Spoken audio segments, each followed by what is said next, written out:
आइए जानते हैं आज के प्रमुख अंतर्राष्ट्रीय खबरों को। उससे पहले एक नजर आज की हेडलाइंस पर। इबोला की भारत में दस्तक, अहमदाबाद में मिला संदिग्ध मरीज। तुषार शर्मा मामले में सास गिरिबाला सिंह की अग्रिम जमानत रद्द। इजरायली सेना ने लेबनान पर बड़े हमले की तैयारी की शुरू। ईरान से तनाव के बीच ट्रंप ने अपने सहयोगी देश ओमान को उड़ाने की दी धमकी।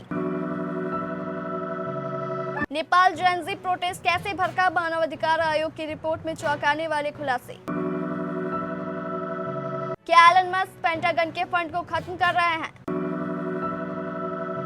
मेटा का सबसे बड़ा ऐलान, अब इंस्टाग्राम और व्हाट्सएप चलाने के लिए देने पड़ेंगे पैसे। एक झटके में सोना हुआ इतना सस्ता, चांदी भी गिरी। राखी सावंत का FWIC पर निशाना रणवीर सिंह के सपोर्ट में उतरी। और सचिन तेंदुलकर ने बताया वैभव सूर्यवंशी कैसे मारते हैं इतने सिक्सर। अहमदाबाद में इबोला का एक संदिग्ध मामला सामने आने से स्वास्थ्य विभाग की चिंता बढ़ गई है। अफ्रीकी देश कांगो से भारत आए एक 37 साल के बिजनेसमैन को सरकारी अस्पताल के आइसोलेशन वार्ड में भर्ती कराया गया। उसके संपर्क में 3 अन्य लोग भी आए थे, जिन्हें एहतियातन अलग अलग अस्पतालों में रखा गया है। डॉक्टरों ने इन सभी के सैंपल लेकर जांच के लिए लैब भेज दिए हैं। गुजरात के स्वास्थ्य मंत्री प्रफुल्ल पनसेरिया ने बताया कि मरीज की हालत फिलहाल स्थिर है और उसका तापमान नियंत्रण में है। डॉक्टरों की टीम लगातार उसकी निगरानी कर रही है। फिलहाल सभी को जांच रिपोर्ट का इंतजार है। यह बिजनेसमैन इसी महीने कांगो से सीधे मुंबई आया था। वहां 5 दिन रुकने के बाद वह अपने काम के सिलसिले में सिलवासा और दमन भी गया। इसके बाद 22 मई को वह गुजरात के वडोदरा पहुंचा। वहां 26 मई को अचानक तबीयत बिगड़ने की वजह से अस्पताल ले जाना पड़ा। शुरुआत में तो सिर्फ सामान्य बुखार, सर्दी, खांसी की शिकायत थी, लेकिन डॉक्टरों को जैसे ही उसकी अफ्रीकी ट्रैवल हिस्ट्री के बारे में पता चला, वे तुरंत अलर्ट हो गए। इसके बाद बिना कोई वक्त गवाए मरीज को अहमदाबाद रेफर कर दिया गया। तुषार शर्मा मामले में बुधवार को मध्य प्रदेश हाई कोर्ट ने उनकी सास गिरिबाला सिंह को मिली अग्रिम जमानत रद्द कर दी है। इस फैसले के बाद ही केंद्रीय जांच ब्यूरो के लिए गिरिबाला सिंह को आगे की पूछताछ के लिए हिरासत में लेने का रास्ता साफ हो गया है। अब सीबीआई उनसे विस्तृत पूछताछ के लिए उनकी कस्टडी की मांग कर सकती है। इससे पहले सोमवार को भारत के मुख्य न्यायाधीश की अध्यक्षता वाली 3 जजों की पीठ ने तुषार शर्मा की मौत से जुड़े मामले की सुनवाई की थी। सुप्रीम कोर्ट ने इस मामले का संज्ञान खुद ही लिया था। अदालत ने कहा कि वह इस मामले को स्वयं इसलिए सुन रही है क्योंकि यह धारणा बन रही है कि निष्पक्ष जांच नहीं हो रही है, क्योंकि मृतका के पति एक वकील है और उनकी सास जिला जज रह चुकी है। इजरायली सेना ने दक्षिणी लेबनान के बड़े हिस्सों को खाली करने का आदेश जारी किया है। उसने नए हमलों से पहले इन इलाकों को युद्ध क्षेत्र घोषित कर दिया है। इजरायली डिफेंस फोर्स ने लोगों से जहरानी नदी के उत्तर की ओर जाने को कहा। यह नदी इजरायल सीमा से करीब 40 किलोमीटर दूर है। IDF ने कहा कि वह बेहद सख्ती से कार्रवाई करेगा। उसने हिजबुल्लाह पर बार बार युद्ध विराम के उल्लंघन का आरोप लगाया। 17 अप्रैल को लागू हुए युद्ध विराम के बाद यह सबसे बड़ा निकासी आदेश है जो लेबनान के लगभग 14% क्षेत्र को प्रभावित करता है। अमेरिकी राष्ट्रपति डोनाल्ड ट्रंप ने उस कथित प्रस्ताव को खारिज कर दिया है जिसमें ओमान और ईरान मिलकर हॉर्मुज स्ट्रेट से गुजरने वाले जहाजों पर टोल वसूलने की योजना पर चर्चा कर रहे थे।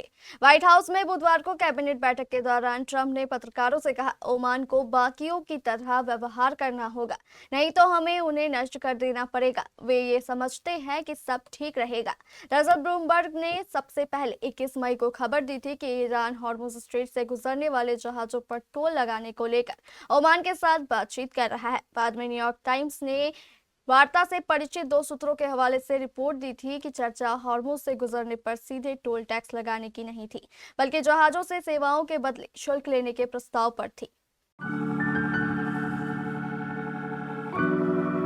नेपाल में पिछले साल 8 और 9 सितंबर को हुए जेनजी प्रोटेस्ट को लेकर राष्ट्रीय मानवाधिकार आयोग ने बुधवार को अपनी बहुप्रतीक्षित जांच रिपोर्ट सार्वजनिक कर दी है। इस रिपोर्ट के सामने आते ही नेपाल की राजनीति में जबरदस्त भूचाल आ गया। रिपोर्ट में देश के पूर्व प्रधानमंत्रियों, मंत्रियों, सांसदों और सुरक्षा बलों के आला अधिकारियों पर बेहद गंभीर आरोप लगाते हुए उनके खिलाफ सख्त कार्रवाई की सिफारिश की गई है। मानवाधिकार आयोग की रिपोर्ट में सबसे बड़ा झटका पूर्व प्रधानमंत्री केपी शर्मा ओली और पूर्व गृह मंत्री रमेश लेखक को लगा है। आयोग ने इन दोनों पर मानवाधिकारों के उल्लंघन और प्रशासनिक शक्तियों के दुरुपयोग का आरोप लगाते हुए अगले 5 साल तक उनके चुनाव लड़ने और विदेश यात्रा करने पर पूरी तरह रोक लगाने की सिफारिश की है। इसके अलावा उस दौरान सोशल मीडिया पर बैन लगाने का फैसला करने वाले तत्कालीन संचार मंत्री पृथ्वी सुब्बा गुरुंग के खिलाफ भी कार्रवाई की बात कही गई है। आयोग का मानना है कि उनके इस फैसले से जनता की अभिव्यक्ति की आजादी छिनी और हालात और भी ज्यादा बिगड़ गए। ब्रिटिश समाचार एजेंसियों ने 27 मई को बताया कि एलन मस्क की स्पेस एक्स ने पेंटागन पर दबाव डाला था कि वह ईरान युद्ध में अमेरिकी आत्मघाती ड्रोन द्वारा इस्तेमाल किए गए स्टारलिंक उपग्रह कनेक्शन के लिए अधिक कीमत चुकाए। सूत्रों के अनुसार यह विवाद कम लागत वाली मानव रहित लड़ाकू आक्रामक प्रणाली को लेकर है, जो अमेरिकी सेना द्वारा इस्तेमाल किया जाने वाला एक कम लागत वाला होवरक्राफ्ट है। रॉयटर्स ने आगे कहा कि स्पेस एक्स का तर्क था कि सेना प्रत्येक टर्मिनल पर प्रति कनेक्शन लगभग $5,000 का भुगतान कर रही थी, जबकि वास्तव में वह $25,000 प्रति माह की लागत वाली अधिक प्रीमियम सेवा का उपयोग कर रही थी। मार्च में अरबपति एलन मस्क ने ट्वीट किया कि हथियार प्रणालियों में स्टारलिंक का उपयोग कंपनी की सेवा शर्तों का उल्लंघन करता है और तर्क दिया कि सैन्य इकाइयों को स्टारशील्ड का उपयोग करना चाहिए, जो सरकारी उपयोग के लिए डिजाइन किया गया एक अलग नेटवर्क है। हालांकि वास्तविकता में ये प्रणालियां आपस में घनिष्ठ रूप से जुड़ी हुई है, जिनमें स्टारशील्ड निम्न पृथ्वी कक्षा में लगभग 10,000 उपग्रहों के विशाल स्टारलिंक नेटवर्क पर निर्भर करता है।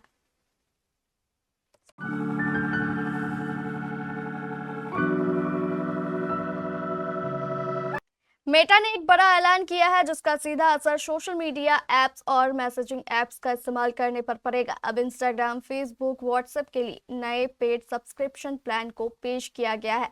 कंपनी ने ये प्लान दुनिया भर में मौजूद यूजर्स के लिए किए हैं, जिसमें भारत का भी नाम शामिल है। मेटा अब अपने ऐप्स के लिए प्लस वर्जन को लॉन्च कर रही है, जिसमें पैसे देने वाले यूजर्स को एक्सक्लूसिव टूल्स और कस्टमाइजेशन फीचर्स मिलेंगे, जो अब मुफ्त वर्जन को नहीं दिया जाएगा। मेटा का प्लान अपनी कमाई को बढ़ाने के लिए है। कंपनी के इस प्लान से एकदम साफ हो जाता है कि अब कंपनी रेवेन्यू के लिए सिर्फ विज्ञापन पर निर्भर नहीं रहना चाहती। अब कंपनी ने रेवेन्यू जनरेट करने के लिए नया रास्ता खोज लिया है। अब कंपनी चाहती है कि यूजर्स प्रीमियम फीचर्स और बेहतर एक्सपीरियंस और ज्यादा ऑडियंस के लिए हर महीने एक पेमेंट करें।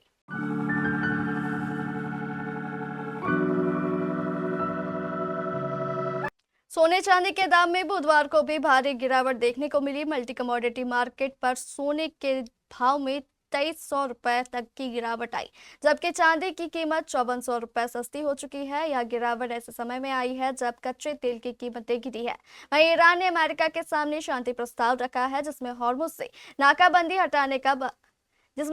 नाकाबंदी हटाने की बात कही गई है। अगर ये शर्तें अमेरिका द्वारा मान ली जाती है तो ग्लोबल स्तर पर तनाव कम हो सकता है और तेल की कीमतें तेजी से गिर सकती है। कमोडिटी मार्केट के साथ ही देश की राजधानी दिल्ली में भी सोने चांदी का भाव कम हुआ है। बुधवार को राष्ट्रीय राजधानी में सोने की कीमतें 1100 रुपए गिरकर 1.61 लाख रुपए प्रति 10 ग्राम पर आ गई। पीटीआई की एक मीडिया रिपोर्ट के अनुसार यह गिरावट कमजोर वैश्विक रुझानों के कारण हुई, क्योंकि निवेशक अमेरिका ईरान के बीच जारी तनाव और डॉलर के लिए सेफ हेवन के रूप में बढ़ती मांग के असर का आकलन कर रहे थे।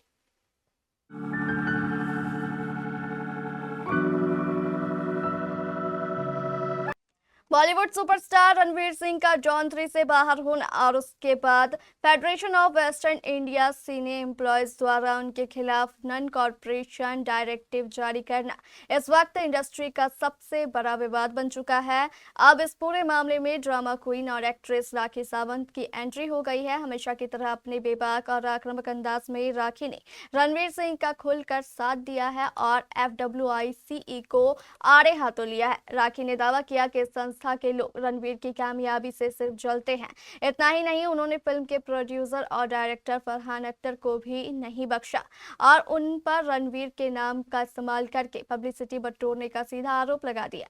मुंबई में पेपराजी से बातचीत के दौरान राखी सावंत का गुस्सा सातवें आसमान पर नजर आया। उन्होंने रणवीर को टारगेट किए जाने पर नाराजगी जताते हुए कहा कि जिस इंसान ने अपनी मेहनत के दम पर पहचान बनाई है, उसे इस तरह परेशान करना बिल्कुल गलत है। राखी ने कहा कि मैं इस कदम की कड़ी निंदा करती हूं, मुझे यह सब देखकर बहुत गुस्सा आ रहा है। रणवीर आज एक सुपरस्टार है और यही वजह है कि हर कोई उनसे जलता है। उन्होंने आगे कहा कि दीपिका पादुकोण और रणवीर सिंह दोनों ने भी बिना किसी गॉडफादर के सिर्फ और सिर्फ अपनी कड़ी मेहनत के बल पर बॉलीवुड में यह मुकाम हासिल किया है।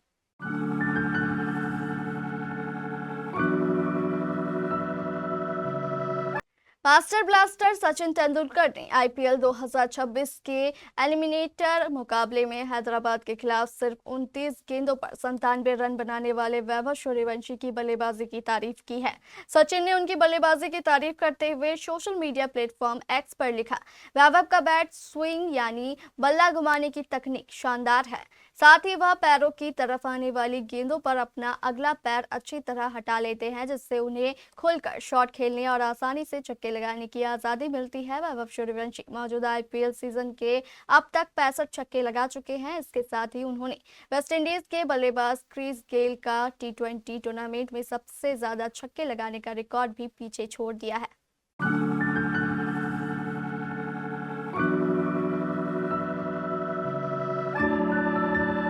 ये थी हमारी अंतर्राष्ट्रीय खबरें। स्थानीय खबरों को जानने के लिए चलेंगे प्राइम स्टूडियो।